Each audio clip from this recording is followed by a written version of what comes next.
ಎಲ್ಲರೂ ನಮಸ್ಕಾರ. ಇವತ್ತು PDO ಹಾಗೂ ಗ್ರೇಡ್ 1 ಸೆಕ್ರೆಟರಿ ಹುದ್ದೆಗಳ ನೇಮಕಾತಿಯ ಬಗ್ಗೆ RDPR ಇಲಾಖೆಯು ಗೆಜೆಟಲ್ಲಿ ಒಂದು ಅಧಿಸೂಚನೆಯನ್ನು ಪ್ರಕಟಿಸಿದೆ. ಸೊ ನಿಯಮಗಳನ್ನ ತಿದ್ದುಪಡಿ ಮಾಡಿ ಅದರ ಬಗ್ಗೆ ಒಂದು ಕರಡು ನಿಯಮಾವಳಿಗಳನ್ನು ರಚಿಸಿದೆ. ಸೊ ಆ ನಿಯಮಾವಳಿಯಲ್ಲಿ ಏನೇನೆಲ್ಲ ಇದೆ, ಸೊ ಆ ನಿಯಮದ ಪ್ರಕಾರ PDO ಸಿಲೆಬಸ್ ಏನಾಗಿರಲಿದೆ, ಸೊ ಗ್ರೇಡ್ 1 ಸೆಕ್ರೆಟರಿ ಸಿಲೆಬಸ್ ಯಾವುದು ಇರಲಿದೆ, ಸೊ ಅವುಗಳೆಲ್ಲವನ್ನು ಕುರಿತು ನಾವು ಇವತ್ತಿನ ಈ ವಿಡಿಯೋದಲ್ಲಿ ಡಿಸ್ಕಸ್ ಮಾಡೋಣ. ಸೊ PDO ಸಿಲೆಬಸ್ ಬಗ್ಗೆ ಭಾಳ ಜನ ಭಾಳ ಕನ್ಫ್ಯೂಷನಲ್ಲಿದ್ದೀರಾ.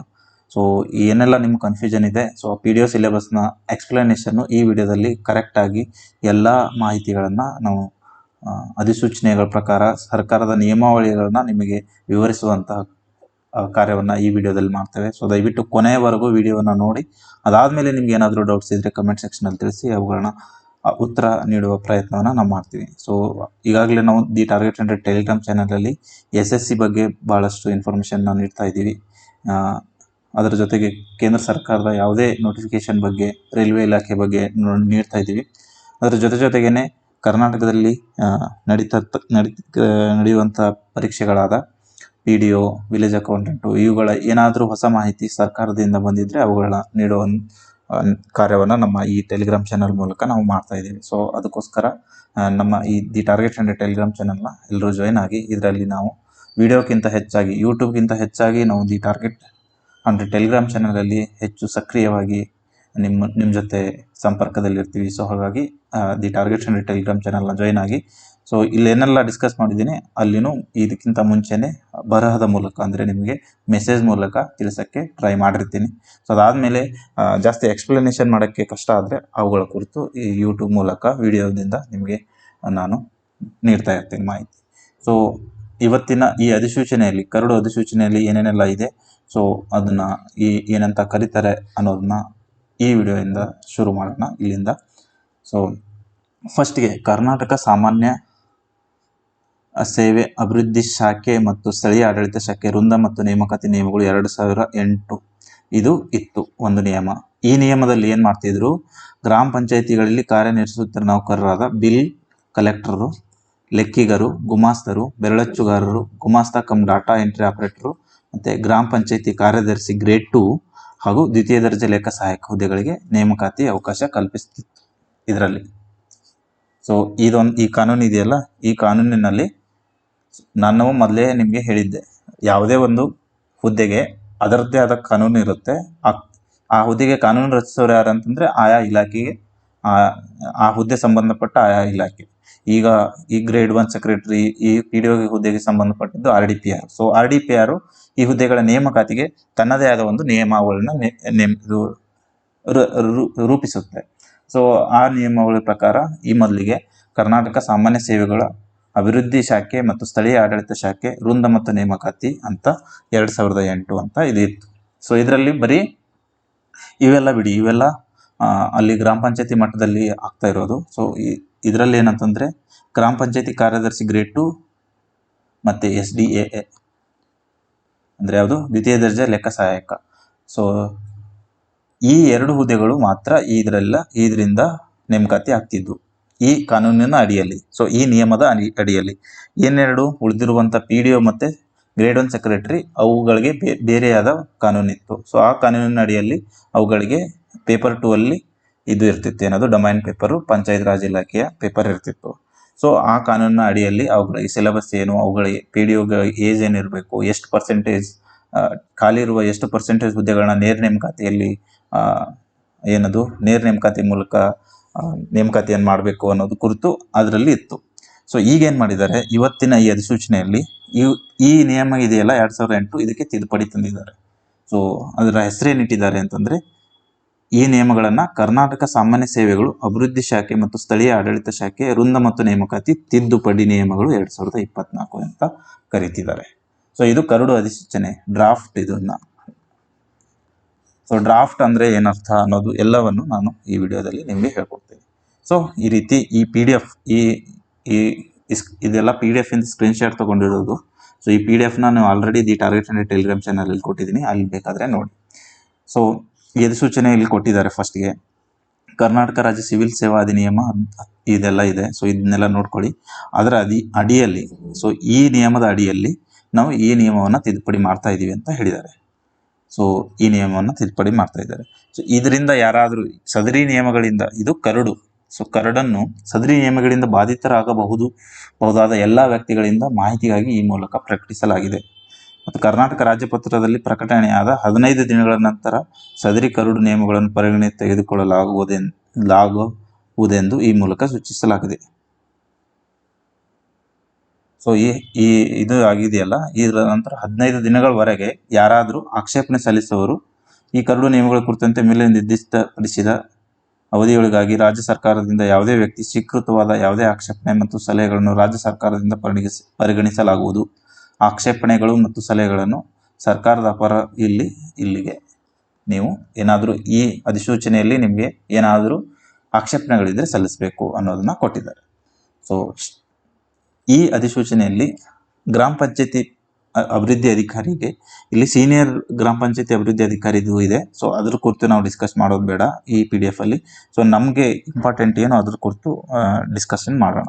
ಸೊ ಪಂಚಾಯತಿ ಅಭಿವೃದ್ಧಿ ಅಧಿಕಾರಿ ಒಟ್ಟು 4454, ಉಳಿದದ್ದು ಹಿರಿಯ ಪಂಚಾಯತಿ ಅಭಿವೃದ್ಧಿ ಅಧಿಕಾರಿ, ಸೊ ಸೀನಿಯರ್ PDO, ಅದ್ರ ಬಗ್ಗೆ ಏನು ಡಿಸ್ಕಷನ್ ಬೇಡ. 65% ಹುದ್ದೆಗಳು ಕರ್ನಾಟಕ ನಾಗರಿಕ ಸೇವಾ ನೇರ ನೇಮಕಾತಿ ಸಾಮಾನ್ಯ ನಿಯಮಗಳು 2021 ಅನ್ವಯ ನೇರ ನೇಮಕಾತಿ ಮೂಲಕ ಅಂತ ಕೊಟ್ಟಿದ್ದಾರೆ. ಸೊ ಇಲ್ಲಿದೆಯಲ್ಲ, ಸೊ ಇದೇ ಮೇನ್ ಇಂಪಾರ್ಟೆಂಟ್. ಏನಂತ ಇದೆ, ಕರ್ನಾಟಕ ನಾಗರಿಕ ಸೇವಾ ನೇರ ನೇಮಕಾತಿ ಸಾಮಾನ್ಯ ನಿಯಮಗಳ 2021 ಅನ್ವಯ ನೇರ ನೇಮಕಾತಿ ಮೂಲಕ ಅಂತ ಕೊಟ್ಟಿದ್ದಾರೆ. ಸೊ ಈ PDO ಏನಿದೆಯಾ ಹುದ್ದೆ, ಈ ನಿಯಮದ ಅಡಿಯಲ್ಲಿ ನೇಮಕಾತಿ ಮಾಡಲಾಗುತ್ತೆ. ಸೊ ಈ ನಿಯಮದ ಅಡಿ ಏನು ಕೊಟ್ಟಿರ್ತಾರೆ, ಸಿಲೆಬಸ್ ಇದೆ, ಅದನ್ನು ಕೂಡ ನಿಮಗೆ ಈ ವಿಡಿಯೋದ ಮುಂದೆ ನಾನು ಡಿಸ್ಕಷನ್ ಮಾಡ್ತೀನಿ. ಸೊ ಇದಕ್ಕೆ ಏನು ಡಿಗ್ರಿ ಇರಬೇಕು, ವಿಶ್ವವಿದ್ಯಾಲಯದಿಂದ ಸ್ನಾತಕ ಪದವಿ ಹೊಂದಿರಬೇಕು, ಇದೆಲ್ಲ ಇದೆ. ಸೊ ಮುಂಬಡ್ತಿಗೆ ಏನು ಮಾಡಬೇಕು, ಇವೆಲ್ಲ ಇದೆ. ಸೊ ಮುಂಬಡ್ತಿ ನಿಮಗೆ ಇರಲ್ವೆಂಟು. ಸೊ ನಿಮ್ಗೆ ಬೇಕಾಗಿರೋದು 65% ನೇರ ನೇಮಕಾತಿ ಮೂಲಕ ಅಷ್ಟೇ.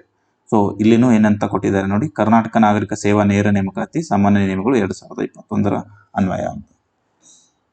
ಇದಕ್ಕೂ ಕೂಡ ಗ್ರಾಮ ಪಂಚಾಯತಿ ಕಾರ್ಯದರ್ಶಿ ಗ್ರೇಡ್ 1ಗೆ ಇದಕ್ಕೂ ಕೂಡ 2021 ಅನ್ವಯ ನೇರ ನೇಮಕಾತಿ ಮೂಲಕ ಅಂತ ಕೊಟ್ಟಿದ್ದಾರೆ. ಕರ್ನಾಟಕ ನಾಗರಿಕ ಸೇವಾ ನೇರ ನೇಮಕಾತಿ ಸಾಮಾನ್ಯ ನಿಯಮಗಳು 2021 ಅನ್ವಯ ಅಂತ. ಸೊ ಇದನ್ನು 50% ಹುದ್ದೆಗಳು ಇದರಲ್ಲಿ ಏನಾಗ್ತವೆ, ನೇರ ನೇಮಕಾತಿಗೊಳ್ತವೆ.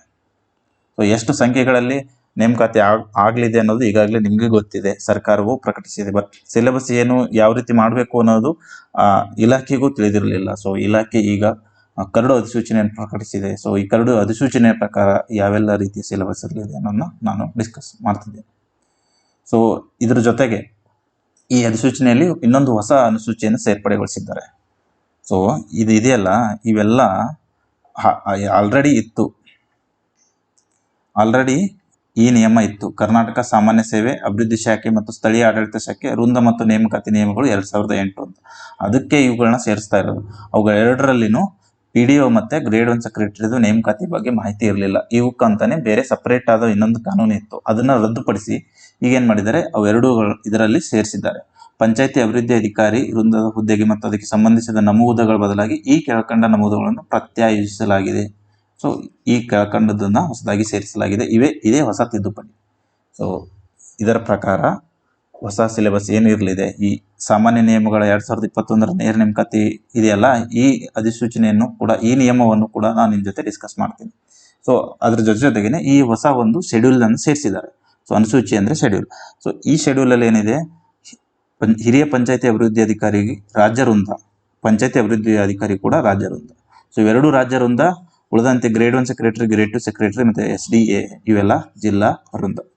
ಸೊ ರಾಜ್ಯ ವೃಂದ ಅಂದರೆ ಏನು, ಇದರ ಅರ್ಥ, ಸೊ ರಾಜ್ಯದ ವಾರು ಆಯ್ಕೆ ಪಟ್ಟಿ ಇರುತ್ತೆ. ಇಲ್ಲಿ ಜಿಲ್ಲಾವಾರು ನಿಮಗೆ ಅಪ್ಲಿಕೇಶನ್ ಹಾಕುವಂಗೂ ಇಲ್ಲ, ಜಿಲ್ಲಾವಾರು ನಿಮಗೆ ಅವರು ಸೆಲೆಕ್ಷನ್ ಕೂಡ ಮಾಡಲ್ಲ. ಸೊ ರಾಜ್ಯವಾರು ಮಾಡ್ತಾರೆ, ಅದಾದಮೇಲೆ ಕೌನ್ಸಿಲಿಂಗ್ ಮೂಲಕ ಅಥವಾ ಇನ್ಯಾವುದೋ ರೀತಿಯ ಮೂಲಕ ನಿಮಗೆ ಅವರು ನೇಮಕಾತಿಯನ್ನು ನಿಮಗೆ ಆಯಾ ಜಿಲ್ಲೆಗೆ ತಕ್ಕಂತೆ ನೀಡ್ತಾರೆ. ಸೊ ನೇಮಕಾತಿ ಪ್ರಾಧಿಕಾರ ಕೂಡ ಚೇಂಜ್ ಆಗಿದೆ. ಮೊದಲು ಪಂಚಾಯತಿ ಅಭಿವೃದ್ಧಿಗೆ ಮುಖ್ಯ ಕಾರ್ಯನಿರ್ವಹಣಾಧಿಕಾರಿ ಜಿಲ್ಲಾ ಪಂಚಾಯತಿನೇ ಇರ್ತಿದ್ರು, ಮತ್ತು ವೃಂದನೂ ಕೂಡ ಜಿಲ್ಲೆ ಆಗಿರ್ತಿತ್ತು. ಇದಂತೂ ಹೊಸ ಪೋಸ್ಟ್ ಕ್ರಿಯೇಟ್ ಮಾಡಿದ್ದಾರೆ. ಸೊ ಇದಕ್ಕೆ ಈಗ ರಾಜ್ಯ ವೃಂದ ಅಂತ ಹೊಸದಾಗಿ ಪೋಸ್ಟ್ ಕ್ರಿಯೇಟ್ ಮಾಡುವಾಗಲೇ ಹೇಳಿದರು. ಸೊ ಹಿರಿಯ ಪಂಚಾಯತಿ ಅಭಿವೃದ್ಧಿ ಅಧಿಕಾರಿ ಮೊದಲು ಇರಲಿಲ್ಲ. ಸೊ ಈಗ ಭಾಳ ಜನ PDOವನ್ನು ಗ್ರೂಪ್ C ಇಂದ ಗ್ರೂಪ್ ಬಿಗೆ ಕನ್ವರ್ಟ್ ಮಾಡಿ ಅಂತ ಕೇಳಿದಾಗ, ಸೊ ಗ್ರೂಪ್ C ಇಂದ ಗ್ರೂಪ್ ಬಿಗೆ ಅವ್ರು ಕನ್ವರ್ಟ್ ಮಾಡಿದ್ರು. ಬಟ್ ಪಂಚಾಯತಿ ಅಭಿವೃದ್ಧಿ ಅಧಿಕಾರಿಗಳಲ್ಲಿ 2 ಹುದ್ದೆಗಳನ್ನ ನಿರ್ಮಿಸಿದ್ರು. ಅದರಲ್ಲಿ ಒಂದು ಹಿರಿಯ ಪಂಚಾಯತಿ ಅಭಿವೃದ್ಧಿ ಅಧಿಕಾರಿ ಅಂದ್ರು, ಇನ್ನೊಂದು ಸುಮ್ಮನೆ ಬರೀ ಪಂಚಾಯತಿ ಅಭಿವೃದ್ಧಿ ಅಧಿಕಾರಿ ಅಂದ್ರು. ಸೊ ಹಿರಿಯ ಪಂಚಾಯತಿ ಅಭಿವೃದ್ಧಿ ಅಧಿಕಾರಿ ಈಗ ಗ್ರೂಪ್ ಬಿ ಅಲ್ಲಿ ಬರುತ್ತೆ. ಸೊ ಈಗ ಪಂಚಾಯತಿ ಅಭಿವೃದ್ಧಿ ಅಧಿಕಾರಿ ಕೂಡ ರಾಜ್ಯ ವೃಂದವಾಗಿ ಅವರು ಪರಿಗಣಿಸಿದ್ದಾರೆ. ಸೊ ಹಾಗಾಗಿ ನಿಮಗೆ ಬರುವ ಈ ಅಧಿಸೂಚನೆಯಲ್ಲಿ ರಾಜ್ಯ ವೃಂದ ಅಂದರೆ ರಾಜ್ಯದ ವಾರು ನೇಮಕಾತಿ ಇರುತ್ತೆ. ಸೊ ಹಾಗಾಗಿ ಜಿಲ್ಲೆಯ ಬಗ್ಗೆ ತಲೆ ಕೆಡಿಸ್ಕೋಬೇಕಾಗಿಲ್ಲ. ಯಾಕಂದರೆ ಇರೋದೇ 250 ಪೋಸ್ಟ್ ಏನೋ ಇದೆ ಅಂತ ಹೇಳಿದರು. ಸೊ 250 ಪೋಸ್ಟ್ಗಳನ್ನ ಜಿಲ್ಲಾವಾರು ಹಂಚಿಕೆ ಮಾಡೋದು ಭಾಳ ಕಷ್ಟ. ಸೊ ಜಿಲ್ಲಾವಾರು ಕೆಲವೊಂದು ಕಡೆ ಅಪ್ಲಿಕೇಶನ್ ಹಾಕೋದು ಭಾಳ ಕಷ್ಟ. ಇವುಗಳನ್ನು ಕೂಡ ನನ್ನ ಪ್ರಕಾರ ರಾಜ್ಯವಾರು ನೇಮಕಾತಿ ಮಾಡಿ ಜಿಲ್ಲಾ ವೈಸು ಏನದು ಕೌನ್ಸಿಲಿಂಗ್ ಮೂಲಕ ಜಿಲ್ಲೆಗಳನ್ನು ಅಲಾಟ್ ಮಾಡಬೇಕು ಅನ್ನೋದು ನನ್ನ ವಿಚಾರ. ಬಟ್ ಸರ್ಕಾರ ಯಾಕೆ ಆ ರೀತಿ ಜಿಲ್ಲೆ ವೈಸು ಸೆಲೆಕ್ಷನ್ ಮಾಡಿ ಜಿಲ್ಲೆ ವೈಸ್ ಅಪ್ಲಿಕೇಶನ್ ತೊಗೊಂಡು ಜಿಲ್ಲಾ ವೈಸು ಸೆಲೆಕ್ಷನ್ ಮಾಡುತ್ತೆ ನಂಗೆ ಗೊತ್ತಿಲ್ಲ. ಸೊ ಸದ್ಯಕ್ಕೆ ಅಟ್ಲೀಸ್ಟ್ ಪಂಚಾಯತಿ ಅಭಿವೃದ್ಧಿ ಅಧಿಕಾರಿ ಆದರೂ ರಾಜ್ಯವಾರು ನೇಮಕಾತಿ ಆಗ್ತಾ ಇದೆ. ಸೊ ಅದೊಂದಾದರೂ ರಿಲೀಫ್ ಇದೆ. ಸೊ ಈಗ ಈ ಹೊಸದಲ್ಲ, ಇದು ಹಳೆಯದೇ. 2021ರಲ್ಲೇ ನೇಮಕ ಅಂದರೆ ಈ ನಿಯಮ ಬಂದಿದೆ. ಸೊ ಇತ್ತೀಚೆಗೆ 2021ರಿಂದ ಈ ಕಡೆ KPSC ಮತ್ತು KEAಯಿಂದ ಬಿಡುಗಡೆ ಆಗುವ ಆಲ್ಮೋಸ್ಟ್ 60 to 70% ಹುದ್ದೆಗಳು ಈ ನಿಯಮದ ಅಡಿಯಲ್ಲೇ ನೇಮಕಾತಿಗೊಳ್ಳಲಿವೆ. ಕರ್ನಾಟಕ ನಾಗರಿಕ ಸೇವಾ ನೇರ ನೇಮಕಾತಿ ಸಾಮಾನ್ಯ ನಿಯಮಗಳು 2021. ಸೊ ಈ ನಿಯಮಗಳ ಕುರಿತು ಡಿಸ್ಕಷನ್ ಮಾಡೋಣ. ಈ ನಿಯಮದಲ್ಲಿ ಏನೇನೆಲ್ಲ ಇದೆ, ಈ ನಿಯಮದ PDF ಕೂಡ ನಾವು ನಮ್ಮ ದಿ ಟಾರ್ಗೆಟ್ 100 ಟೆಲಿಗ್ರಾಮ್ ಚಾನಲಲ್ಲಿ ನೀಡಿದ್ದೀವಿ. ಅದನ್ನ ಹೋಗಿ ನೀವು ನೋಡ್ಬೋದು. ಸೊ ಅಲ್ಲಿ ಹೋಗಿ ನೋಡಿ ಆ PDF ಪೂರ್ತಿ ನೋಡಿ ಅದರ ತುಣುಕುಗಳನ್ನೇ ನಾವು ಬಳಸ್ಕೊಂಡು ನಿಮಗೆ ಈ ವಿಡಿಯೋದಲ್ಲಿ ಎಕ್ಸ್ಪ್ಲನೇಷನ್ ಕೊಡ್ತಾ ಇದ್ದೀವಿ. ಸೊ ಈ ನಿಯಮ ಶೀರ್ಷಿಕೆ ಅಂತ ಇದೆಲ್ಲ ಇದೆ. ಇಲ್ಲಿ 1ನೇ ಪಾಯಿಂಟ್, 2ನೇ ಪಾಯಿಂಟ್, 3ನೇ ಪಾಯಿಂಟ್ ಇದೆಯಲ್ಲ, ಈ ನಿಯಮಗಳು ಯಾವುದೇ ವಿಶೇಷ ಅಥವಾ ಸಾಮಾನ್ಯ ನಿಯಮಗಳ ಮೂಲಕ ನೇರ ನೇಮಕಾತಿ ವಿಧಾನವು ಗೊತ್ತುಪಡಿಸಿಲ್ಲದ ನೇರ ನೇಮಕಾತಿ ಮೂಲಕ ಭರ್ತಿ ಮಾಡಬಹುದಾದ group A, group B, group C ಮತ್ತು ಗ್ರೂಪ್ D ಯಲ್ಲಿನ ಎಲ್ಲ ಹುದ್ದೆಗಳಿಗೆ ಅನ್ವಯವಾಗತಕ್ಕದ್ದು. ಈಗ ನೋಡಿ, ಈ ಅಧಿನಿಯಮದ ಅಡಿ ಬಿಟ್ಟು ಬೇರೆ ಅಧಿನಿಯಮದ ಅಡಿಯಲ್ಲಿನೂ ಸಾಕಷ್ಟು ಹುದ್ದೆಗಳು ನೇಮಕಾತಿ ಆಗ್ತವೆ. ಈಗಾಗಲೇ ಈ ಗ್ರೂಪ್ A ಅಂದ್ರೆ ಏನು, ಗ್ರೂಪ್ A KPSC ಮೂಲಕ ಆಗ್ತಾ ಇದೆಯಲ್ವ ಈಗ KS ನೋಟಿಫಿಕೇಶನ್. ಸೊ ಅದಕ್ಕಂತಾನೆ KS ನೋಟಿಫಿಕೇಶನ್ಗೆ ಅದಕ್ಕಂತಾನೆ ಅಲ್ಲಿರೋ ಹುದ್ದೆಗಳಿಗೆ ಅದಕ್ಕಂತ ಒಂದು ವಿಶೇಷ ಮತ್ತು ಸಾಮಾನ್ಯ ನಿಯಮಗಳು ಸಪ್ರೇಟ್ ಆಗಿದೆ. ಸೊ ಹಾಗಾಗಿ ಅದನ್ನು ಇದರಲ್ಲಿ ಅವರು ಏನು ಮಾಡಲ್ಲ, ಅಂದರೆ ಈ ನಿಯಮದ ಅಡಿಯಲ್ಲಿ ಅವುಗಳ ರಿಕ್ರೂಟ್ಮೆಂಟ್ ಮಾಡಲ್ಲ. KS ಆಗಲಿ, ನಿಮ್ಮ PSI ಅಥವಾ ಪೊಲೀಸ್ ಕಾನ್ಸ್ಟೇಬಲು ಅವೆಲ್ಲ ಗ್ರೂಪ್ C, ಗ್ರೂಪ್ D ಹುದ್ದೆಗಳಲ್ವ, ಅವುಗಳನ್ನ ಇದರಲ್ಲಿ ರಿಕ್ರೂಟ್ಮೆಂಟ್ ಮಾಡಲ್ಲ. ಕಾರಣ ಅವುಗಳಿಗೆ ಅಂತ ಸಪ್ರೇಟ್ ಆದ ಏನದು ಸಾಮಾನ್ಯ ನಿಯಮಗಳು ಮತ್ತು ನೇರ ನೇಮಕಾತಿ ನಿಯಮಗಳು ಸಪ್ರೇಟ್ ಆಗಿ ಇವಕ್ಕೆ ಇದೆ. ಸೊ ಯಾವಕ್ಕೆಲ್ಲ ಇಲ್ಲ, ಮತ್ತು ಯಾವುದಕ್ಕೆಲ್ಲ ಈ ಸದ್ಯ PDOಗೆ ಹೊಸದಾಗಿ ಒಂದು ನಿಯಮ ಇಲ್ಲಿ ಬಂತು. ನಿಯಮದಲ್ಲಿ ಅವ್ರು ಕೊಟ್ಟಿದ್ದಾರೆ, ನಾವು ನೇರ ನೇಮಕಾತಿ ಸಾಮಾನ್ಯ ನಿಯಮಗಳು 2021ರ ನೇಮಕಾತಿ ಮಾಡ್ಕೋತೀವಿ ಅಂತ. ಸೊ ಈ ರೀತಿ ಸ್ಪೆಸಿಫಿಕ್ ಆಗಿ ಅವ್ರು ಹೇಳಿದಾಗ, ಸೊ ಈ ರೀತಿ ಈ ನಿಯಮಗಳ ಅಡಿಯಲ್ಲಿ ನಾವು ನೇಮಕಾತಿ ಮಾಡ್ಕೋತೀವಿ. ಸೊ ಈ ನಿಯಮಗಳ ಅಡಿಯಲ್ಲಿ ನೇಮಕಾತಿ ಮಾಡ್ಕೊಳ್ಳುವಾಗ ಸಿಲೆಬಸ್ ಎಲ್ಲ ಏನೇನು ಇರಲಿದೆ ಅನ್ನೋದು ಈ ನೇರ ನೇಮಕಾತಿ ಕಾನೂನು ಇದೆಯಲ್ಲ, ನಿಯಮಗಳಿದೆಯಲ್ಲ, ಸೊ ಅದರಲ್ಲೇ ಕೊಟ್ಟಿದ್ದಾರೆ. ಆ PDF ನೋಡ್ಕೊಳ್ಬೇಕಾದ್ರೆ ಅದರಲ್ಲಿ 6ನೇ ಪಾಯಿಂಟು ಸ್ಪರ್ಧಾತ್ಮಕ ಪರೀಕ್ಷೆ ಅಂತ ಕೊಟ್ಟಿದ್ದಾರೆ. ಸೊ ಸ್ಪರ್ಧಾತ್ಮಕ ಪರೀಕ್ಷೆಯಲ್ಲಿ ಗ್ರೂಪ್ A ಮತ್ತು ಗ್ರೂಪ್ B ಹುದ್ದೆಗಳಿಗೆ ಸಂಬಂಧಿಸಿದಂತೆ ಸ್ಪರ್ಧಾತ್ಮಕ ಪರೀಕ್ಷೆಯನ್ನು ನಡೆಸುವುದಕ್ಕೆ ನಿರ್ದೇಶಿಸಿದಲ್ಲಿ ಆಯ್ಕೆ ಪ್ರಾಧಿಕಾರವು ಈ ಕೆಳಗಂಡ ರೀತಿಯಲ್ಲಿ ಸ್ಪರ್ಧಾತ್ಮಕ ಪರೀಕ್ಷೆಯನ್ನು ನಡೆಸತಕ್ಕದ್ದು. ಇದು ಗ್ರೂಪ್ A ಮತ್ತು ಗ್ರೂಪ್ Bಗೆ. ಎಲ್ಲ ಗ್ರೂಪ್ A, ಎಲ್ಲ ಗ್ರೂಪ್ B ಅಂದರೆ ರಾಜ್ಯದಲ್ಲಿ ನಡೆಯುವ ಎಲ್ಲ ಗ್ರೂಪ್ A ಗ್ರೂಪ್ ಹುದ್ದೆಗಳಿಗೆ ಅಂತ ಹೇಳ್ತಾ ಇಲ್ಲ ನಾನು. ಇಲ್ಲಿ ಅವರು ಅಧಿಸೂಚನೆಯಲ್ಲಿ ಬಹಳ ಕ್ಲಿಯರ್ ಆಗಿ ಕೊಟ್ಟಿರ್ತಾರೆ ಅವರು ನಿಯಮಗಳಲ್ಲಿ. ಸೊ ಈ ನಿಯಮಗಳು ಯಾವುದೇ ವಿಶೇಷ ಅಥವಾ ಸಾಮಾನ್ಯ ನಿಯಮಗಳ ಮೂಲಕ ನೇರ ನೇಮಕಾತಿ ವಿಧಾನವನ್ನು ಗೊತ್ತುಪಡಿಸಿಲ್ಲದ, ತಿಳಿತಾ. ಸೊ ಎಲ್ಲವೂ ಆಲ್ಮೋಸ್ಟ್ ಗೊತ್ತುಪಡಿಸಿದ್ದಿರ್ತವೆ. ಸೊ ಗೊತ್ತುಪಡಿಸಿಲ್ಲದೆ ಇರ್ತಾವಲ್ಲ, ಅದನ್ನು ಈಗ KEಗೆ ನಮ್ಮ ಹತ್ರ ರಿಕ್ರೂಟ್ಮೆಂಟ್ ರೂಲ್ಸ್ನ ನಾವು ಫ್ರೇಮ್ ಮಾಡಿಲ್ಲ, ಅಂದರೆ ಯಾವ ರೀತಿ ಸಿಲೆಬಸ್ ಇರಬೇಕು, ಏನಿರಬೇಕು ಅಂತ ನಾವು ಫ್ರೇಮ್ ಮಾಡಿಲ್ಲ.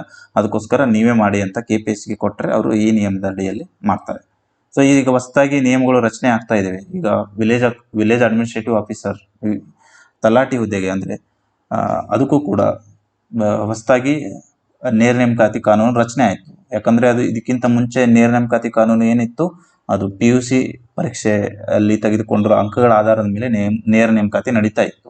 ಸೊ ಅದನ್ನು ಈಗ ಅಬಾಲಿಷ್ ಮಾಡಿ ಈಗ ಹೊಸದಾಗಿ ಹೊಸ ಕಾನೂನು ಏನಂತ ತಂದರು ಅಂತಾರೆ, ನೇರ ನೇಮಕಾತಿ ಸ್ಪರ್ಧಾತ್ಮಕ ಪರೀಕ್ಷೆ ಮೂಲಕ ನಡಿಬೇಕು ಅಂತ. ಸೊ ಅದು ತರುವಾಗಲೂ ಕೂಡ ಅದ್ರದ್ದು ನಾನು ಇಲ್ಲಿ ಎಕ್ಸಾಂಪಲ್ ನಿಮಗೆ ನೀಡ್ತೀನಿ. ನಿಮಗೆ ನೋಡಿ, ವಿಲೇಜ್ ಅಡ್ಮಿನಿಸ್ಟ್ರೇಷನ್ದು ಇಲ್ಲಿದೆ ನೋಡಿ, ವಿಲೇಜ್ ಅಡ್ಮಿನಿಸ್ಟ್ರೇಟಿವ್ ಆಫೀಸರ್, ಅದು ಕೂಡ ಗೆಜೆಟ್ ಅಲ್ಲಿ ಬಂದಿತ್ತು ಬೈ ಡೈರೆಕ್ಟ್ ರಿಕ್ರೂಟ್ಮೆಂಟ್. ಇಲ್ಲಿ ಕನ್ನಡದಲ್ಲಿ ನಾನು ಕೊಡೋದು ಮರ್ತೋದೆ. ಸೊ ಅಲ್ಲಿ ಆವಾಗಲೂ ಕೊಟ್ಟಿದ್ರು, as per the Karnataka civil service direct recruitment general rules 2021 ಅಂತ. ಸೊ ಅವಾಗಲೇ ನಾನು ಗ್ರೂಪ್ ಅಲ್ಲಿ ನಮ್ಮ ದಿ ಟಾರ್ಗೆಟ್ 100 ಟೆಲಿಗ್ರಾಮ್ ಚಾನಲ್ ಇದೆಯಲ್ಲ, ಸೊ ಇದರಲ್ಲಿ ಅವಾಗ ಇದು ಡಿಸೆಂಬರ್ 16ನೇ ತಾರೀಕು ಬಂದಿತ್ತು. ನಾನು ಅವತ್ತೇ ಡಿಸೆಂಬರ್ 16ನೇ ತಾರೀಕು ಈ PDF ಜೊತೆಗೂ ಸಿಲೆಬಸ್ ಇದಿರಲಿದೆ ಅಂತಾನು VA ಸಿಲೆಬಸ್ ಅವತ್ತೇ ನಾನು ಟೆಲಿಗ್ರಾಮ್ ಚಾನಲಲ್ಲಿ ಹಾಕಿದ್ದೆ. ಬಟ್ ಭಾಳ ಜನ ಆರ್ಗ್ಯೂ ಮಾಡಿದ್ರು, ಅದು ಹಳೆ ಸಿಲೆಬಸ್ ಅಂದರೆ ಎಲ್ಲ ಕಡೆ ವೈರಲ್ ಆಗ್ತಾ ಇತ್ತಲ್ಲ, ಪ್ರಪೋಸ್ಡ್ ಸಿಲೆಬಸ್ ಇತ್ತು. ಅದು ಅಧಿಕಾರಿಗಳು ಪ್ರಪೋಸ್ಡ್ ಮಾಡಿ ಈ ಥರ ಇಡೋಣ ಅಂತ ಡಿಸ್ಕಷನ್ ಮಾಡಿದ್ದು ಸಿಲೆಬಸ್ನೇ ಫೈನಲ್ ಅಂತ ಭಾಳ ಜನ ಹೇಳಿದ್ರು. ಸೊ ನಾನಂತೂ ನನ್ನ ಗ್ರೂಪಲ್ಲಿ ಈ ರೀತಿ ಇರಲಿದೆ ಅಂತ ನಾನು ವಿದ್ಯಾರ್ಥಿಗಳಿಗೆ ತಿಳಿಸಿದ್ದೆ. ಸೊ ಈ ರೂಲ್ಸ್ ಇದೆಯಲ್ಲ, ಒಂದ್ಸಲ ರೂಲ್ಸ್ ಸೆಟ್ ಆದಮೇಲೆ ಅದನ್ನ ಸರ್ಕಾರ ಚೇಂಜ್ ಮಾಡೋಕ್ಕೆ ಸಾಧ್ಯ ಇಲ್ಲ. ಸೊ ಈ ರೀತಿ ಚೇಂಜ್ ಮಾಡೋಕ್ಕೆ ಸಾಧ್ಯ ಇಲ್ಲ ಅಂತಂದರೆ ಅದೇ ಮತ್ತೆ ತಿದ್ದುಪಡಿ ತರಬೇಕು, ಗೆಜೆಟಲ್ಲಿ ಹಾಕಬೇಕು, ಅವಾಗ ಗೊತ್ತಾಗುತ್ತೆ.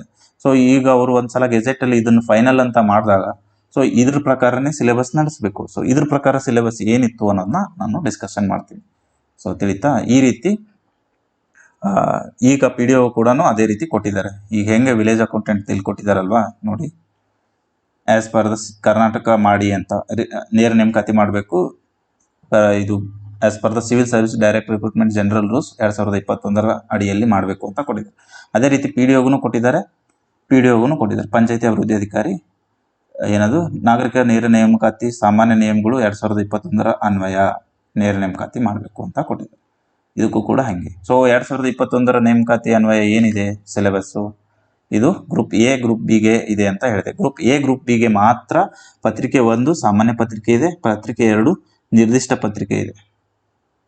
ಗ್ರೂಪ್ A ಮತ್ತು ಗ್ರೂಪ್ Bಗೆ ಮಾತ್ರ ಈ ಆಪ್ಷನ್ ಇದೆ. ಸೊ ನಿರ್ದಿಷ್ಟ ಪತ್ರಿಕೆ, ಈ ಪತ್ರಿಕೆ ವಿಷಯವನ್ನು ಆಯ್ಕೆ ಪ್ರಾಧಿಕಾರವು ಯಾವ ಉದ್ಯೋಗಕ್ಕಾಗಿ ಆಯ್ಕೆಯನ್ನು ಮಾಡಲಾಗುತ್ತಿದೆಯೋ ಅದರ ಸ್ವರೂಪವನ್ನು ದೃಷ್ಟಿಯಲ್ಲಿ ಇಟ್ಟುಕೊಂಡು ಮತ್ತು ಸಂಬಂಧಪಟ್ಟ ಕ್ಷೇತ್ರದ ಇಲಾಖೆ ಅಥವಾ ನೇಮಕಾತಿ ಪ್ರಾಧಿಕಾರದೊಂದಿಗೆ ಸಮಾಲೋಚಿಸಿ ಅರ್ಹತಾ ಪರೀಕ್ಷೆಯನ್ನು ನಿರ್ಧರಿಸತಕ್ಕದ್ದು ಅಂತ. ಸೊ ಈಗ ನಡೀತಕ್ಕ ಈ PDO ಹುದ್ದೆ ಗ್ರೂಪ್ C ಅಲ್ಲಿ ಬರುತ್ತೆ. ಸೊ ಈಗ ಈ ಪಂಚಾಯತಿ ಅಭಿವೃದ್ಧಿ ಅಧಿಕಾರಿ ಇದೆಯಲ್ಲ, ಇದು ಮತ್ತೆ ಗ್ರಾಮ ಪಂಚಾಯತಿ ಕಾರ್ಯದರ್ಶಿ ಮತ್ತು ಗ್ರಾಮೀಣಾಭಿವೃದ್ಧಿ ಸಹಾಯಕ ಗ್ರೇಡ್ 1 ಇದೆಯಲ್ಲ, ಇವೆರಡೂ ಹುದ್ದೆಗಳು ಗ್ರೂಪ್ C ಅಲ್ಲಿ ಬರುತ್ತೆ. ಅಕಸ್ಮಾತ್ ಎಲ್ಲ ಹುದ್ದೆಗಳನ್ನು ಗ್ರೂಪ್ B ಅಲ್ಲಿ ಸೇರಿಸಿದ್ರೆ, ಎಲ್ಲ PDO ಹುದ್ದೆಗಳನ್ನು ಸೇರಿಸಿದ್ರೆ ಅವಾಗ ನಮ್ಮ KPSCಗೆ ಪೇಪರ್ 2 ಅಲ್ಲಿ ನಿರ್ದಿಷ್ಟ ಪತ್ರಿಕೆ ಪಂಚಾಯತ್ ರಾಜ್ ಇಲಾಖೆ ತೆಗೆದುಕೊಳ್ಳುವ ಅವಕಾಶ ಇತ್ತು. ಈಗ ಅದು ಗ್ರೂಪ್ C ಅಲ್ಲಿ ಗ್ರೂಪ್ C ಅಲ್ಲಿ ಇರೋ ಕಾರಣಕ್ಕೆ ಇದೇ ಕಾನೂನನ್ನು ಅವರು ಫಾಲೋ ಮಾಡಲೇಬೇಕು. ಈ ಕಾನೂನಲ್ಲಿ ಏನಿದೆ ಅಂದರೆ ಪದವಿ, ಅಂದರೆ PDOಗೆ ಪದವಿ ಬೇಕು, ಗ್ರೇಡ್ 1 ಸೆಕ್ರೆಟರಿಗೂ ಪದವಿ ಅಂದರೆ ಡಿಗ್ರಿ ಇದೆ, ಅದಕ್ಕೆ ಎಲಿಜಿಬಿಲಿಟಿ ಇದೆ. ಸೊ ಪದವಿ ವಿದ್ಯಾರ್ಥಿಗಳು ಅಗತ್ಯವಿರುವ ಗ್ರೂಪ್ C ಹುದ್ದೆಗಳಿಗೆ ನಡೆಸುವ ಪರೀಕ್ಷೆಯು 2 ಪತ್ರಿಕೆಗಳನ್ನು ಒಳಗೊಂಡಿರತಕ್ಕದ್ದು. ಪ್ರತಿಯೊಂದು ಪತ್ರಿಕೆಯು 100 ಅಂಕಗಳನ್ನು ಒಳಗೊಂಡಿರತಕ್ಕದ್ದು, ಒಟ್ಟು 200 ಅಂಕಗಳದ್ದಾಗಿರಬೇಕು. ಈ 2 ಪತ್ರಿಕೆಗಳು ಕಡ್ಡಾಯವಾಗಿರುತ್ತವೆ. ಪತ್ರಿಕೆ 1ರ ಪಠ್ಯಕ್ರಮವು ಈ ಕೆಳಗೆ ನಿರ್ದಿಷ್ಟಪಡಿಸಿದಂತೆ ಇರತಕ್ಕದ್ದು. ಪತ್ರಿಕೆ 2ಅನ್ನು ಈ ಕೆಳಗೆ ನಿರ್ದಿಷ್ಟಪಡಿಸಲಾದ 3 ಭಾಗಗಳಾಗಿ ವಿಭಾಗಿಸಬೇಕು. ಈ 2 ಪತ್ರಿಕೆಗಳು ನಕಾರಾತ್ಮಕ, ಅದು ನೆಗೆಟಿವ್ ಕೊಟ್ಟಿದ್ದಾರೆ. ತಿಳಿತಾ? ಸೊ ಪೇಪರ್ 2 ಅವ್ರು ಏನು ಕೊಟ್ಟಿದ್ದಾರೆ, ಪತ್ರಿಕೆ 2ಅನ್ನು ಈ ಕೆಳಗೆ ನಿರ್ದಿಷ್ಟಪಡಿಸಲಾದಂತೆ 3 ವಿಭಾಗಗಳಾಗಿ ವಿಂಗಡಿಸಬೇಕು. ಸೊ ಇಲ್ಲಿ ಕೊಟ್ಟಿದ್ದಾರೆ. ಪೇಪರ್ 1 ನಿಮ್ಗೆ ಗೊತ್ತಿದೆ, ಅದು GK. ಸೊ ಪ್ಯೂರ್ GK ಅದರದ್ದು ನಾನು ಕೊಟ್ಟಿದ್ದೀನಿ ನಿಮಗೆ syllabus already. So GK paper 1 ಏನು ಡಿಸ್ಕಷನ್ ಮಾಡ್ತಾ ಇಲ್ಲ, ಇಲ್ಲಿ ಇರೋದೇ ಎಲ್ಲರಿಗೂ ಡೌಟ್. ಪೇಪರ್ 2 ಕಮ್ಯುನಿಕೇಷನ್ ಪೇಪರ್ ಇರುತ್ತೆ, ಡೊಮೈನ್ ಪೇಪರ್ ಇರುತ್ತೆ. ಸೊ ಈಗ PDO ಹುದ್ದೆ ಗ್ರೂಪ್ C ಆಗಿರೋದ್ರಿಂದ ಸೊ ಈ ಕಾನೂನನ್ನೇ ಫಾಲೋ ಮಾಡಬೇಕು KPSC. ಸೊ ಈ ಕಾನೂನಿನ ನಡುವೆ ಕಮ್ಯುನಿಕೇಷನ್ ಪೇಪರ್ ಅವರಿಗೆ ಅನಿವಾರ್ಯ. ಅಲ್ಲಿ ಏನೂ ತಿದ್ದುಪಡಿ ಮಾಡೋಕ್ಕೆ ಬರಲ್ಲ. ನೀವು ಏನೇ ತಿದ್ದುಪಡಿ ಮಾಡುವಂಗಿದ್ರೂ ಕಾನೂನಿನ ತಿದ್ದುಪಡಿ ಆಗಬೇಕು. ಸೊ ಕಾನೂನಿನ ತಿದ್ದುಪಡಿ ಆದಾಗ ಮಾತ್ರ KPSC ಇದನ್ನು ಆ ಸಿಲೆಬಸ್ನ ನಿಗದಿಪಡಿಸ್ತಾರೆ. ಸೊ ಭಾಳ ಜನ ಅಂದ್ಕೊಂಡ್ಬಿಟ್ಟಿದ್ದಾರೆ, ಆಯ್ಕೆ ಪ್ರಾಧಿಕಾರಗಳು ಎಂದಿಗೂ ಕೂಡ ಸಿಲೆಬಸ್ನ ನಿಗದಿಪಡಿಸೋದಿಲ್ಲ. ಸೊ ಸಿಲೆಬಸ್ನ ಐದರ್ ಈ ಥರ ಕಾನೂನು ಇದು ಎಲ್ಲರೂ ಸರ್ಕಾರ ರಚನೆ ಮಾಡಿದಂಥ ಇದು ಸಿಲೆಬಸ್ಸು, ಐದರ್ ಈ ಥರದ ನಿಯಮಗಳು ನಿಗದಿಪಡಿಸ್ತವೆ. ಇಲ್ಲಾಂತಂದರೆ ಆಯಾ ಇಲಾಖೆಗಳು ತಮಗೆ ಬೇಕಾಗಿರುವಂಥ ಹುದ್ದೆಗಳ ಅನ್ವಯ ನಿಯಮಗಳ ಅಡಿಯಲ್ಲಿ ತಮಗೆ ಬೇಕಾದ ಸಿಲೆಬಸ್ಸನ್ನು ನಿಗದಿಪಡಿಸಿ ನೇರ ನೇಮಕಾತಿಯನ್ನು ಮಾಡ್ಕೋತಿರ್ತವೆ. ಸೊ ಅದಕ್ಕೋಸ್ಕರ ಈಗ KEಯಲ್ಲಿ ಇದಕ್ಕಿಂತ ಮುಂಚೆ ಆಹಾರ ಇಲಾಖೆ ಮತ್ತು ಇದು ಕಟ್ಟಡ ಕಾರ್ಮಿಕ ಇಲಾಖೆ ಅದು ನಡೆದಿತ್ತಲ್ವ, ಅದಕ್ಕೆ ಅಂತ ಸಪ್ರೇಟ್ ರೂಲ್ಸ್ ಇತ್ತು. ಅದಕ್ಕೆ ನಾನು RTI ಹಾಕಿ ನಮ್ಮ ಕಳೆದ ವಿಧಾನಸಭೆ ಚುನಾವಣೆಗಿಂತ ಮುಂಚೆನೆ ಅದರ ಶಾರ್ಟ್ ನೋಟಿಫಿಕೇಶನ್ ಆಗಿತ್ತು. ಸೊ ಶಾರ್ಟ್ ನೋಟಿಫಿಕೇಶನ್ ಆದರೂ ಕೂಡ ಅದು ಚುನಾವಣೆ ಹೊತ್ತಲ್ಲಿ ಬರೋ ಸಲುವಾಗಿ ಆ ಥರ ಆಗಿದೆ ಅಂತ ಅಂದ್ಕೊಂಡಿದ್ವಿ. ಅದಾದ್ರೂ ಕೂಡ ಅದರ ನೋಟಿಫಿಕೇಶನ್ ಬಂದಿರಲಿಲ್ಲ. ಅವಾಗ ಆ ನೋಟಿಫಿಕೇಶನಲ್ಲಿ ಕೊಟ್ಟಿದ್ರು, ಇದರ ಅನ್ವಯ, ಒಂದು ನಿಯಮದ ಅನ್ವಯ ನಾವು ರಿಕ್ರೂಟ್ಮೆಂಟ್ ಮಾಡ್ತೀವಿ ಅಂತ. ನಾನು ಆಹಾರ ಇಲಾಖೆಗೆ RTI ಸಲ್ಲಿಸಿದ್ದೆ, RTI. ಸೊ RTIಯಲ್ಲಿ ಏನಾಗಿತ್ತು, RTIಯಲ್ಲಿ ನಮಗೆ ಎಕ್ಸ್ಪ್ಲನೇಷನ್ ಕೊಟ್ಟಿದ್ರು, ಸೊ ಸಿಲೆಬಸ್ ಏನೆಲ್ಲ ಇರಲಿದೆ. ಸೊ ಆಯಾ ಇಲಾಖೆಗಳು ಸಪ್ರೇಟ್ ಆಗಿ ಏನದು ಸಿಲೆಬಸ್ನ ಹೊಂದಿರುತ್ತವೆ. ಸೊ ಹಾಗೆ ಏನಾದರೂ ಸಿಲೆಬಸ್ ಹೊಂದಿದ್ರೆ ಆ ಸಿಲೆಬಸ್ಸಲ್ಲೇ KE ಆಗಲಿ KPSC ಆಗಲಿ ಆಲ್ರೆಡಿ ನಿಗದಿಪಡಿಸಿದ ಸಿಲೆಬಸ್ ಕೊಟ್ಟು ಕಳಿಸಿದ್ರೆ ಪಂಚಾಯತ್ ಅವರು ಇಲಾಖೆಯವರು ಆ ಸಿಲೆಬಸ್ಸಲ್ಲೇ ಅವರು ಎಕ್ಸಾಮ್ ನಡೆಸ್ತಾರೆ. ಬಟ್ ಇಲ್ಲಿ ಈ ಕಾನೂನನ್ನ ಮೆನ್ಷನ್ ಮಾಡಿದ್ದಾರೆ ಈಗ ಆಲ್ರೆಡಿ.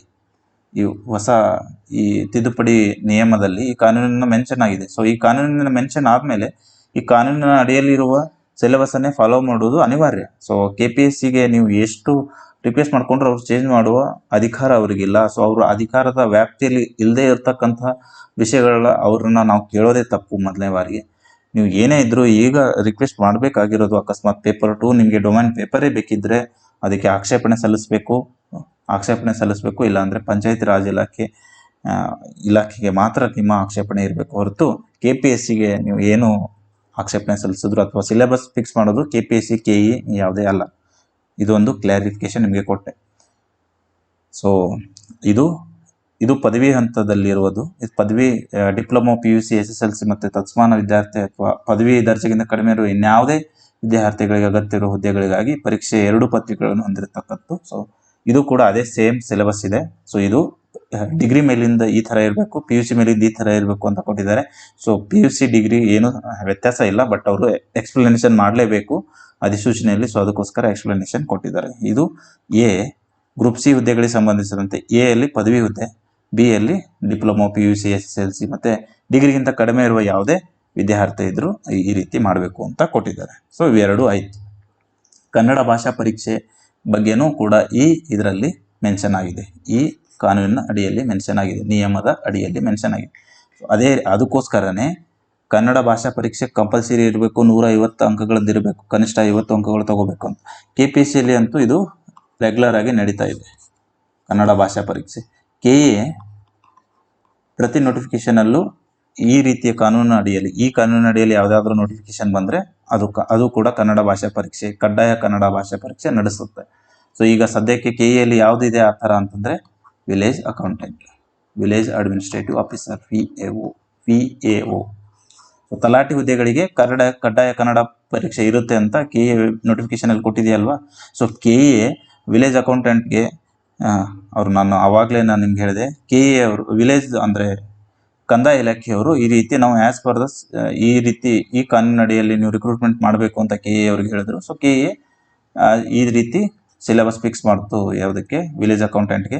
ಸೊ ಅದಾದಮೇಲೆ ಕನ್ನಡ ಭಾಷೆ ಕಡ್ಡಾಯನೂ ಇರಬೇಕು ಅಂತ ಇದೇ ಅಧಿಸೂಚನೆಯಲ್ಲಿ ಇದೇ ನಿಯಮಗಳಲ್ಲಿ ಹೇಳಿರೋ ಕಾರಣದಿಂದ ಅದೇ ಕಡ್ಡಾಯ ಕನ್ನಡ ಭಾಷೆ ಪರೀಕ್ಷೆ ಕೂಡ ಅವರು KE ಅವರು ಕಂಡಕ್ಟ್ ಮಾಡ್ತಾ ಇದ್ದಾರೆ ಈ ಸಲ. ಹಾಗಾಗಿ ಈ ಅಧಿಸೂಚನೆಯ ಪ್ರಕಾರ, ಈ ನಿಯಮದ ಪ್ರಕಾರ PDO ಮತ್ತು ಗ್ರೇಡ್ 1 ಸೆಕ್ರೆಟರಿ ಸಿಲೆಬಸ್ಸು ಇದೇ ಆಗಿರಲಿದೆ. ಸೊ ಯಾರೆಷ್ಟೇ ಏನೇ ಮಾಡಿದ್ರು ಸರ್ಕಾರ ನಾವು ಇದನ್ನೇ ಮಾಡಬೇಕು ಅಂದಾಗ ಏನೂ ತಿದ್ದುಪಡಿ ಮಾಡೋಕ್ಕಾಗಲ್ಲ. ಸೊ ಈ ಸಿಲೆಬಸ್ಸೇ ಇರಲಿದೆ. ಸೊ ಈ ಸಿಲೆಬಸ್ಗೆ ನೀವು ಪ್ರಿಪ್ರೇಷನ್ ಸ್ಟಾರ್ಟ್ ಮಾಡಿ. ಇನ್ನೊಂದು ಏನಂತಂದರೆ, ಸದ್ಯಕ್ಕೆ ಅದು ಕರಡು ಪ್ರತಿ ಇರೋದ್ರಿಂದ ಅದಕ್ಕೇನಾದರೂ ಆಕ್ಷೇಪಣೆ ಸಲ್ಲಿಸಿ ಅದಕ್ಕೇನಾದರೂ ತಿದ್ದುಪಡಿ ತಂದರೆ ಚೇಂಜ್ ಆಗ್ಬೋದು, ತಿಳಿತಾ? ಇಲ್ಲ ಅದೇ ಫೈನಲ್ ಗೆಜೆಟ್ ಆಗಿ ಅದೇ ಫೈನಲ್ ಆಗಿ 15 ದಿವಸಗಳ ನಂತರ ಬಂದರೆ ಸೊ ಇದೇ ಕಂಪಲ್ಸರಿ, ಇದೇ ಫೈನಲ್ ಆಗಿರುತ್ತೆ. ಸೊ ಚೇಂಜ್ ಮಾಡೋಕ್ಕಂತೂ ಸಾಧ್ಯ ಇಲ್ಲ. ಅಕಸ್ಮಾತ್ PDOನ ಗ್ರೂಪ್ C ಇಂದ ಗ್ರೂಪ್ Bಗೆ, ಎಲ್ಲ PDOಗಳು ಗ್ರೂಪ್ C ಇಂದ ಗ್ರೂಪ್ Bಗೆ ಮಾಡಿದಾಗ ಅವಾಗ ಮತ್ತೆ ಚೇಂಜ್ ಆಗುತ್ತೆ. ಸದ್ಯಕ್ಕಂತೂ PDO ಗ್ರೂಪ್ C ಯಲ್ಲೇ ಇದೆ, ಗ್ರೇಡ್ 1 ಸೆಕ್ರೆಟರಿ ಅಂತೂ ಗ್ರೂಪ್ C ಯಲ್ಲೇ ಇದೆ, ಅದು ಗ್ರೂಪ್ Bಗಂತೂ ಹೋಗಕ್ಕೆ ಸಾಧ್ಯ ಇಲ್ಲ. ಸೊ ಗ್ರೇಡ್ 1 ಸೆಕ್ರೆಟರಿ ಈ ನಿಯಮ ಯಾರಾದರೂ ಆಕ್ಷೇಪಣೆ ಸಲ್ಲಿಸದೆ ಚೇಂಜ್ ಆಗದೇ ಇದ್ದರೆ ಅದು ಇದೇ ರೀತಿ ಇರಲಿದೆ ಸಿಲೆಬಸ್ಸು. ಸೊ ಯಾರು ಎಷ್ಟೇ ಹೇಳಿದ್ರೂ ಕಾನೂನಿನ ಅನ್ವಯ ಏನಿದೆ ಅದು ಅಷ್ಟೇ ಫ್ಯಾಕ್ಟು. ಸೊ ಊಹಾಪೋಹಗಳಿಗೆ ಏನು ಬಹಳಷ್ಟು ತಲೆ ಕೆಡಿಸ್ಕೊಳ್ಳೋದೆ, ಅಲ್ಲೇನಿದೆ ಅದನ್ನು ಅಂಡರ್ಸ್ಟ್ಯಾಂಡ್ ಮಾಡ್ಕೊಳ್ಳೋಕ್ಕೆ ಟ್ರೈ ಮಾಡಿ, ಅದನ್ನು ಅರ್ಥ ಮಾಡ್ಕೊಳ್ಳೋಕ್ಕೆ ಟ್ರೈ ಮಾಡಿ. ಅಧಿಸೂಚನೆಯಲ್ಲಿ ಏನಿದೆ, ನಿಯಮಗಳಲ್ಲಿ ಏನಿದೆ, ಸೊ ಆ ನಿಯಮಗಳ ಪ್ರಕಾರ ಈ ರೀತಿ ಇರಲೇಬೇಕು ಅನ್ನೋ ಕಾನೂನು ಇದ್ದಾಗ ಸೊ ಯಾಕೆ ಸರ್ಕಾರ ತಾನೇ ರಚಿಸಿರುವಂಥ ಕಾನೂನನ್ನು ಅವರು ಅದನ್ನು ಮುರಿತಾರೆ? ಸೊ ಅದಕ್ಕೋಸ್ಕರ ಹೇಳ್ತಾ ಇರೋದು, ಸಿಲೆಬಸ್ಸು ಈ ಕಾನೂನಿನ ಅನ್ವಯ ಇದೆ, ಈ ಕಾನೂನಿನ ಅನ್ವಯ, ಈ ನಿಯಮದ ಅನ್ವಯ 2021 ಅನ್ವಯ ಇದೇ ಆಗಿರಬೇಕು. ಕಾರಣ PDO ಗ್ರೇಡ್ 1 ಗ್ರೂಪ್ ಸಿ ಹುದ್ದೆಗಳು. ಸೊ ಗ್ರೂಪ್ ಸಿ ಹುದ್ದೆಗಳಿಗೆ ಅವರು ಸಿಲೆಬಸ್ನ ಈ ಕಾನೂನಿನಡಿಯಲ್ಲಿ ಇದೆ, ಇದು ಅಂತ ಫಿಕ್ಸ್ ಮಾಡಿದ್ದಾರೆ. ಒಂದು. ಇನ್ನೊಂದು, ಇದು ಒಂದು ನಿಯಮ ಇದೆಯಲ್ವಾ, ಈ ನಿಯಮ ತಿದ್ದುಪಡಿ ನಿಯಮ ಕರಡು ಇದು ಇದೆಯಲ್ಲ, ಇದರಲ್ಲಿ ಏನಾದರೂ ಆಕ್ಷೇಪಣೆ ಸಲ್ಲಿಸಿ ಇದು ಚೇಂಜ್ ಮಾಡಿಸಿದ್ರೆ, ಇದು ಚೇಂಜ್ ಮಾಡಿ ಸರ್, ಇದು ಬೇಡ, ನೀವೇ ಒಂದು ಸಿಲೆಬಸ್ ಮಾಡಿ ಅಂತ ಏನಾದರೂ ಯಾರಾದರೂ ಹೋಗಿ ಚೇಂಜ್ ಮಾಡಿಸಿದ್ರೆ ಆವಾಗ ಚೇಂಜ್ ಆಗುತ್ತೆ. ಸದ್ಯಕ್ಕೆ ಚೇಂಜ್ ಮಾಡೋ ಲಕ್ಷಣಗಳು ಕಾಣಿಸ್ತಾ ಇಲ್ಲ. ಅವರು ಭಾಳಷ್ಟು ಎಲ್ಲ ಡಿಸ್ಕಷನ್ ಮಾಡಿನೇ ಈ ಡಿಸಿಷನ್ ತೊಗೊಂಡಿದ್ದಾರೆ. ಸೊ PDO ಸಿಲೆಬಸ್ಗೋಸ್ಕರನೇ ಇಷ್ಟೊಂದು ಲೇಟಾಗಿ ನೋಟಿಫಿಕೇಶನ್ ಆಗ್ತಾ ಇದೆ. ಸೊ ಅದಕ್ಕೋಸ್ಕರ ಅವರು ಈಗಾಗಲೇ ಸರ್ಕಾರ ಆಲ್ಮೋಸ್ಟ್ ಡಿಸಿಷನ್ ತೊಗೊಂಡಾಗ್ಲೇ ಈ ಥರ ಕರಡು ಅಧಿಸೂಚನೆಯನ್ನು ಪ್ರಕಟಿಸೋದು. ಕರಡು ಅಧಿಸೂಚನೆ ಬಂದಮೇಲೆ, ಗೆಜೆಟಲ್ಲಿ ಕರಡು ಅಧಿಸೂಚನೆ ಬಂದಮೇಲೆ ಅದನ್ನು ತಿದ್ದುಪಡಿ ಮಾಡಿದ್ದು ಬಹಳ ಕಡಿಮೆ. ತಿದ್ದುಪಡಿ ಅವ್ರು ಏನು ಮಾಡೋದಿಲ್ಲ, ಸುಮ್ಮನೆ ನಿಮ್ಮ ರೂಲ್ಸ್ ಪ್ರಕಾರ ಏನಿದೆ ಅದನ್ನು ಫಾಲೋ ಮಾಡ್ತಾರೆ. 15 ದಿವಸ ನಮ್ಗೆ ಮುಂಚೆ ಹೇಳಬೇಕು, ಈ ರೀತಿ ಯಾರಾದರೂ ಬಾಧಿತರಿದ್ದರೆ ಆಕ್ಷೇಪಣೆ ಸಲ್ಲಿಸಿ ಅಂತ ಹೇಳ್ತಾರೆ. ಅಷ್ಟೇ ಬಿಟ್ಟರೆ ಚೇಂಜ್ ಆಗೋ ಲಕ್ಷಣಗಳು ಭಾಳ ಕಡಿಮೆ. ಅಕಸ್ಮಾತ್ ಏನಾದರೂ ಆಗಿ ಹೇಳಕ್ಕೆ ಬರಲ್ಲ. ಸೊ ಚೇಂಜ್ ಆಗಿರೋ ಲಕ್ಷಣ 1% ಇದ್ರೂ ಕೆಲವೊಂದು ಸಲ ಚೇಂಜ್ ಆಗ್ಬೋದು. ಆಕ್ಷೇಪಣೆಗಳನ್ನು ಅವರು ಪುರಸ್ಕರಿಸಿ ಪರಿಶೀಲನೆ ಮಾಡಿ ಇಲಾಖೆ ಇಲ್ಲ ಹೌದು ನಾವು ಪತ್ರಿಕೆ ನಿರ್ದಿಷ್ಟ ಪತ್ರಿಕೆ ನಡೆಸ್ತೀವಿ ಅಂತಂದಾಗ ಅವ್ರೇನಾದರೂ ಚೇಂಜ್ ಮಾಡಿ ಫೈನಲ್ ಗೆಜೆಟಲ್ಲಿ ಏನು ಬರುತ್ತಲ್ಲ ಅವಾಗ ಅಕಸ್ಮಾತ್ ಇದೇ ಥರ ಇದ್ದರೆ ಖಂಡಿತ ಗ್ರೂಪ್ ಸಿ ಇದೆ, ನಿಮಗೆ ಸಿಲೆಬಸ್ ಇರಲಿದೆ. ಸೊ ಪೇಪರ್ 2 ಕಮ್ಯುನಿಕೇಷನ್ ಇರಲಿದೆ. ಸೊ ಹಾಗಾಗಿ ಇದ್ರ ಮೇಲೆ ಹೆಚ್ಚಿನ ಗಮನ ನಿಮ್ಗೆ ಇರಲಿ ಅಂತ ಹೇಳೋಕ್ಕೆ ನಾನು ಬಯಸ್ತಿದ್ದೀನಿ. ಸೊ ಇನ್ನೊಂದು ಕನ್ಫ್ಯೂಷನ್ಸು ಏನಂತಂದರೆ, ಎಲ್ಲರೂ ನನಗೆ ಸ್ಕ್ರೀನ್ಶಾಟ್ ಕಳಿಸೋದು ಹುಡುಗರು ಬೇರೆಯವರೆಲ್ಲ ಏನಂತಂದರೆ, ಇದೊಂದು AKSSA ಅಂತ ಗ್ರೂಪ್ ಇದೆಯಲ್ವಾ, ನಿಮ್ಗೆ ಗೊತ್ತಾ ಇದೆ, ಅಖಿಲ ಕರ್ನಾಟಕ ಕಾಂಪಿಟೇಟಿವ್ ಎಕ್ಸಾಮ್ದು ಒಂದು ಸಂಘ ಇದೆಯಲ್ಲ. ಸೊ ಆ ಸಂಘದವರು ಒಂದು ಅಪ್ಲಿಕೇಶನ್ ಹಾಕಿದರು, ಏನಕ್ಕೆ ನಮ್ಮ RDPR ಆಯುಕ್ತರಿಗೇನೋ ಹಾಕಿದರು. ಅದು ಈ ಆಫೀಸಲ್ಲಿ ಬಂದಿತ್ತು, ಈ ಆಫೀಸ್ ಮೂಲಕ ಸಲ್ಲಿಸಿದ್ರು. ಸೊ ಅವರ ಸಬ್ಜೆಕ್ಟ್ ಇದು, ಈ ಸಬ್ಜೆಕ್ಟ್ ಇದೆಯಲ್ಲ, ಈ ಸಬ್ಜೆಕ್ಟು ಅವ್ರು ಕೊಟ್ಟಿರೋದಂಥ ಸಬ್ಜೆಕ್ಟ್ ಇದು. ಗ್ರಾಮೀಣಾಭಿವೃದ್ಧಿ ಮತ್ತು ಪಂಚಾಯತ್ ರಾಜ್ ಇಲಾಖೆಯನ್ನು ಪಂಚಾಯತಿ PDO ಮತ್ತು ಗ್ರೇಡ್ 1 ಗ್ರೇಡ್ 2 ಹುದ್ದೆಗಳಿಗೆ ಲಕ್ಷಾಂತರ ಜನ ರಾಜ್ಯದ ವಿದ್ಯಾರ್ಥಿಗಳ ಪರವಾದ ಹಳೆಯ ಪಠ್ಯಕ್ರಮ ಶೀಘ್ರದಲ್ಲೇ ನಿಗದಿಗೊಳಿಸಿ KPSC ಕಳಿಸುವ ಕುರಿತು ಒಂದು ಮನವಿ ಪತ್ರವನ್ನು ಇವರು ಕೊಟ್ಟಿದ್ರು, ಈ ಸಂಘಟನೆಯವರು ಕೊಟ್ಟಿದ್ರು. ಸೊ ಆ ಸಂಘಟನೆಯವರು ಕೊಟ್ಟಿರುವಂಥ ಇದನ್ನು ನೀವು ಸರ್ಕಾರದ ಕಡತ ಅಂತ ಭಾವಿಸಿದರೆ ಯಾರು ಏನು ಮಾಡಬೇಕು ಹೇಳಿ? ಇದು ನಾವು ಈಗ ನಾಳೆ ಯಾರಾದರೂ ಹೋಗಿ ಗ್ರೂಪ್ ಸಿ ಪಠ್ಯಕ್ರಮ ಇರಬೇಕು ಅಂತ ಒಂದು ಹೊಸ ಈ ಆಫೀಸಲ್ಲಿ ಅಪ್ಲಿಕೇಶನ್ ಸಲ್ಲಿಸಿದ್ರೆ ಅದು ಕೂಡ ಈ ಥರ ಸ್ಕ್ರೀನ್ಶಾಟ್ ಹಾಕೊಂಡು ಶೇರ್ ಮಾಡ್ಬೋದು. ಸೊ ಇದು ಫೈನಲ್ ಅಲ್ಲ, ಇದು ಏನು ಸರ್ಕಾರಿ ಕಡತ ಅಲ್ಲ. ಇವರು ಈ ರೀತಿಯ ವಿಷಯ, ಈಗ ನಾವು ಒಂದು ಪತ್ರ ಬರೀತೀರಿ ಅಲ್ವಾ, ಪತ್ರದಲ್ಲಿ ಸಬ್ಜೆಕ್ಟ್ ಇರುತ್ತಲ್ವಾ, ಆ ಸಬ್ಜೆಕ್ಟ್ ಇದು ಇವು ಸಲ್ಲಿಸಿರುವಂಥ ಮನವಿ ಪತ್ರದ ಸಬ್ಜೆಕ್ಟ್ ಇದು. ಸೊ ಅವ್ರು ಸಲ್ಲಿಸಿರುವಂಥ ಮನವಿ ಪತ್ರದ ವಿಷಯ ಇದು. ಈಗ ಒಂದು ಪತ್ರ ಬರೆಯುವಾಗ ಟು ಫ್ರಮ್ ಬರೋದು ಸಬ್ಜೆಕ್ಟ್ ಬರೀತೀರಲ್ವಾ, ಆ ಸಬ್ಜೆಕ್ಟ್ ಇದು.